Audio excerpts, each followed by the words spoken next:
Hey guys, gonna make a quick video on putting a oil catch can on the dirty side. Again, I've made a video for the clean side. You can watch that. Some of the stuff is kind of similar to that, but again, you're gonna get the old catch can. Essentially, this you should be able to do for like under 60 or 70 bucks, especially if you have some of the stuff already. I mean, I've had this 3/8 hose for other projects. I'm using that. You know, if you have something like this, like a clamp kit, comes in handy. But if you're going to be buying everything, then obviously your costs are going to be different. So essentially, you're going to buy your oil catch can.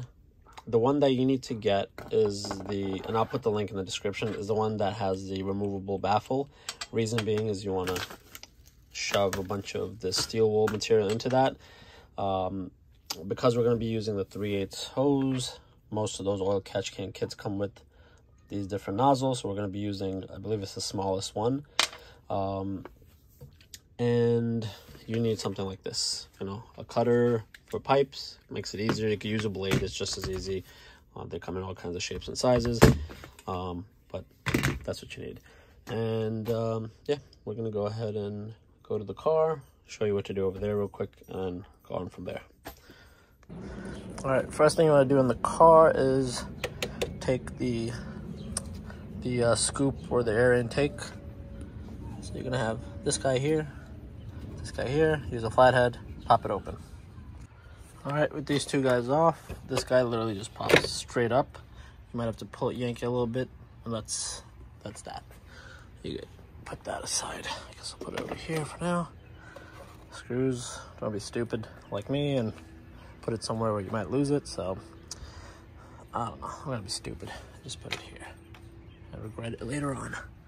All right, so let me see if I can get the camera down there to actually show those two lines that we need to get to. All right, so I'm gonna see if I can get the camera down there. It's fairly difficult to see from up here, but let's see if the camera can see anything.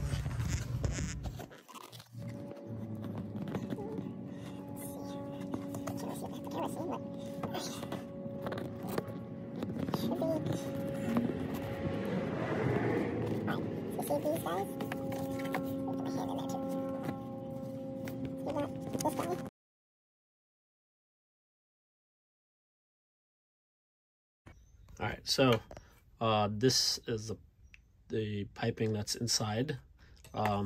Again, when you're reaching in, you'll see that there's a side that has like kind of this felt material. That's going to be on the tube towards you or closer to you when you're reaching in, and this is the one that's kind of on like the swivel for the PCV. So this is what they look like, and when you're reaching in, it's gonna be somewhat difficult, but you reach in, you're gonna do this with your index or whatever you can reach with. For me, I was able to kind of get my thumb there, and all you do is this little lever here, you're gonna push that to the outside and then pull. Okay, so that's essentially the release mechanism on both of these. Okay, and next thing we're gonna do is you're gonna heat this up so that we can reuse these guys for the new piping. Okay, so honestly, if you have anything like this, like a rework station, if you work on electronics, if you have a lighter, if you have a hot air gun, heat gun, whatever, you can heat this up, remove it, heat it up enough where it starts to kind of become soft, and then pull it out. Okay, so that's what you have to do to get these guys out, and then we're gonna put on the new tubing and go from there. Okay, so for me, I'm using my rework station, which is for like circuits and surface mounted components on a PCB, but it works just as well to heat up this sleeve to get it off of that connector. So I kind of hold it there and just rotate. And then at some point, at least for me, like with this particular temperature, I'm at I think 226. You'll see that you'll get a little bit of like kind of a smokiness to it.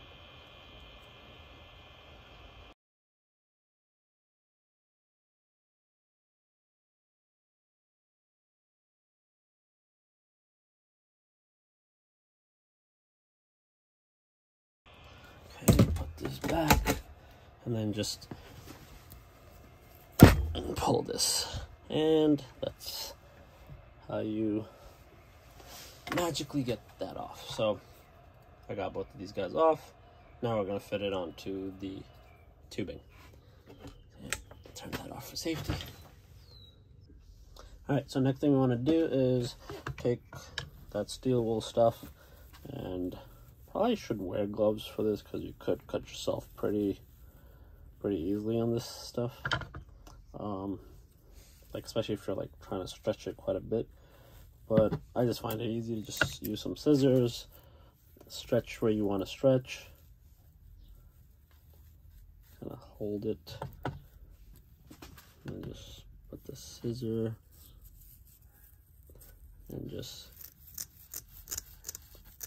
kind of do this over like a garbage can, because you're gonna get like little bits of metal shavings that kind of come off. You really want to spend extra time and be careful on making sure that that bunch that you took out doesn't have any little metal pieces. So I just kind of flick it several times over a garbage can, just to make sure, like, you know, all the little bits and pieces are fully out, because the last thing you need is for anything to go into your engine. Okay, and then the side that I cut, I put it towards the top. So remember, this is the baffle, so the air is going to be coming in from here, because you're going to be screwing this back into the oil catch can. So air is coming in this way. You have the oil kind of condensing and gathering, and then going out from underneath. Okay, so the side that you cut, I like to face it up so that it's kind of upstream and any debris is just getting pushed into this stuff. But again, just if you make sure that you flicked it and it's all clear, you shouldn't have to worry too much, but extra caution this way. So we're going to just take this, shove it in, screw it up. Well, hopefully not screw it up, but screw it on, and then go to the next step. All right, so that, as you can see, is filled, and we're just going to put this back onto the top part of your catch can. And easy enough to do. On to the next step. All right, next step, take your actual can portion, screw it back on. Again, all these steps are fairly obvious and straightforward, but just gonna go over it anyways. And then take your smallest fittings, just screw those on. You can put some Teflon tape on it if you'd like, which I might do, but again, whatever you prefer, Teflon, without Teflon, and then put it on here. Okay. All right, so next step is our hose. Let me bring this to be a little larger. So since I don't know exactly where I'm going to be placing the catch can, what we're going to do is we're going to work on one side at a time. So you have the PCV side, the engine block side, and then we have the intake side. So I'm calling it the right or the left, depending on how you're looking at the car. Or if you're standing in front of the car, it's the side that's further away from you. That's the PCV / engine block. The connection that's closer to you, the one that does not swivel, that's the intake side. Okay, so just want to make sure that we clarify what sides we're talking about. So we're gonna work on one side at a time. Now, to get this hose, so I'm keeping a large roll. I'm not cutting anything just yet because I don't know the sizing. I'm doing this as I make this video. So essentially what we're gonna do is we're gonna need to get this 3/8 hose onto this fitting. it's going to be a little bit tight, but essentially what I'm going to do is same thing. I'm going to heat it up a bit. I'm going to put some kind of, I don't know, like lubricant or something, just enough to let it slide on, and then so do one side at a time.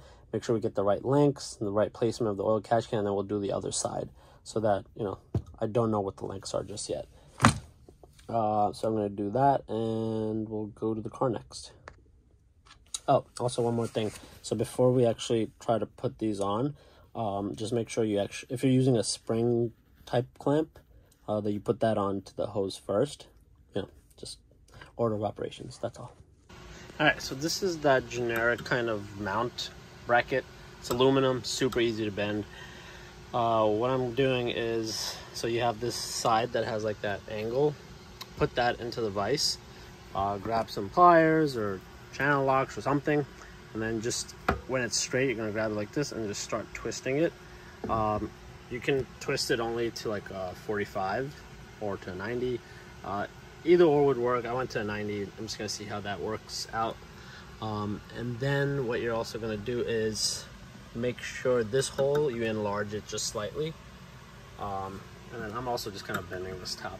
Why? I'm not sure, but I'm just doing it. We'll see how it turns out. You can change yours, mount it differently, create your own bracket, but I'm just using what they gave me, so just to keep the cost down and use what we have, so we don't waste so much crap. And I'll show you what it looks like on the car shortly. Alright, so the screw that we're going to be mounting it to, it's this guy. Alright, so I took this screw out. On the back is a nut, but that's spot welded onto whatever this bracket is. Alright, so that's what it's going to look like mounted on that bracket over there. Okay. Alright, so this is what it will look like mounted up. So this factory bend goes on the top, and now it's kind of facing this way. And then over here, you're going to have this, whatever this is. It's kind of just resting on this little bend. That's the only reason I put that bend there. And then we're gonna just kind of route the pipes. So I first mounted the PCV side. That's gonna go into your in, and then out is gonna be to your intake side. All right, so I'm gonna just measure that up and see what's the best way to route it. All right, so I kind of just temporarily put the intake scoop thing back, just to see how to route, what's the best way to route it. So I'm just gonna kind of go the easiest path, and kind of be in between the fan fin protector parts and this kind of corrugated pipe thing. So here to here, pretty much I'm gonna have it route in the middle. The reason being is I don't want it to be too tight, because then you're gonna have it bending and kinking in places. I mean, I could technically make it tight, but I also don't want to put any stress on those connectors, because they feel like they're plastic. I don't want to break those, so I want to keep as little, I guess, pressure or tension on those as possible. So I'm going to kind of go right and, you know, split the difference and do that for both. So right now I only have the engine side, and I'm going to do the other side as well. So this is just temporary. I just had it there just to see placement. Alright, so let me do that and I'll be back. Alright, so both hoses are on now. Again, remember, the inside, I'll say it in, that's the side that is to the engine block PCV, and out is the intake side. So the engine is what is creating that oil mist. So that's what is coming in, is going through that baffle, condensing into the can, and then the hope, obviously, and not just hope, but the principle of this is that the clean air now goes back, and we're not contaminating. So that's pretty much it. And now we're gonna just put everything back and call it a day. So that is my less than $70 fix for the dirty side. All right, so this is everything tidied up. This is what it's gonna look like. I did go in and just kind of tape the two hoses together using some heat resistant tape so that these kind of stay and route together. As you can see, it's giving enough of a curve where this isn't going to start to bend and kink. Some people might ask, why did I go with a 3/8 size hose rather than the larger one that I did for the clean side. I just didn't want to run this and mount it somewhere a lot further where that 3/8 now has a longer length that it has to run. I just also don't want it to have a longer length that's heating up more and just has, it might just be in my brain, but I feel like it's gonna collapse in on itself if it's too long of a run. And also just the fact that the inner diameter is a lot narrower, so just having less piping just gives you, I guess, less resistance to airflow. I don't know, that's just what I did. So as you can see, this is all mounted up. It might bother some people that this isn't black. You could paint that. Some people might just go with a different color altogether of this catch can. Do whatever you want, do what you like, but this should serve its purpose. I mean, this was mounted almost a year ago, that video that I did.